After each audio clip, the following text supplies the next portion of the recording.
Plusieurs minutes de silence se sont enchaînées ce matin à Bruxelles. C'était le cas à 11 h au Centre de presse international où nous retrouvons David Courrier. David, c'est un message de solidarité mais aussi de résistance qui a été délivré ce matin.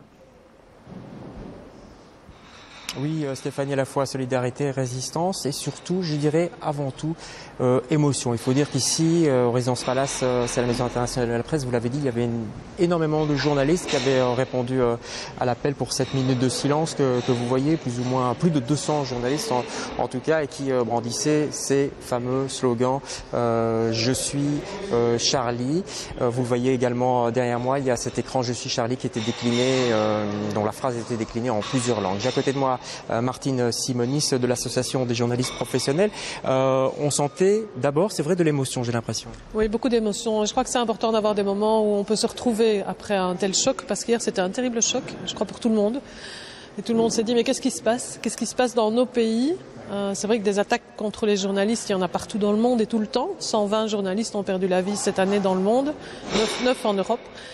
Mais vivre ça à côté de chez nous, c'était une terrible émotion, je pense. C'était bien que les journalistes se retrouvent ici aujourd'hui. Il y a encore un autre point de rencontre cet après-midi à Bruxelles.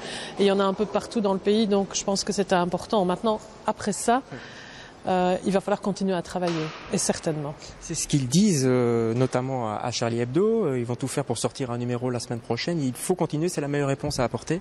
C'est vraiment la meilleure réponse à apporter. Donc il ne faut ni réponse hyper sécuritaire sur les questions de liberté. Il faut nous laisser la liberté de travailler, la liberté d'informer, ça c'est vraiment important.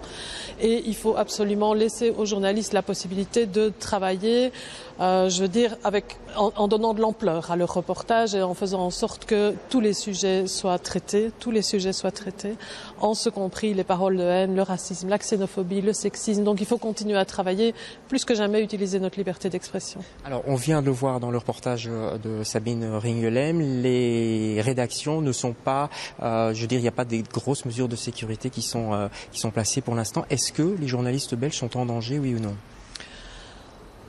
Jusque-là, nous, on n'a pas connaissance de menaces précises. Maintenant, ça peut aller très vite et il faut être très vigilant, je pense. Donc, on reste vigilant. Je pense que tout le monde dans ce pays l'est. Paris, c'est à 300 km d'ici. Donc, on fait attention, mais je ne pense pas qu'on soit non plus dans un pays où on a des médias tels que Charlie Hebdo. Donc, je pense que Charlie Hebdo, ça n'existe pas chez nous. Enfin, ça existe le Charlie français, mais on n'a pas l'équivalent. On n'est pas dans une presse de provocation.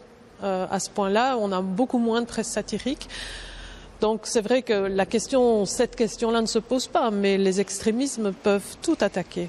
Le danger n'est pas écarté complètement. Pas pour autant, non. Donc nous, on reste vigilants, mais il ne faut pas céder à la panique. Il faut faire son travail plus que jamais, je pense. Merci beaucoup, on l'a compris, Stéphanie. Le mot d'ordre ici, c'était d'abord effectivement l'émotion, mais surtout la vigilance et puis ne pas céder à la panique.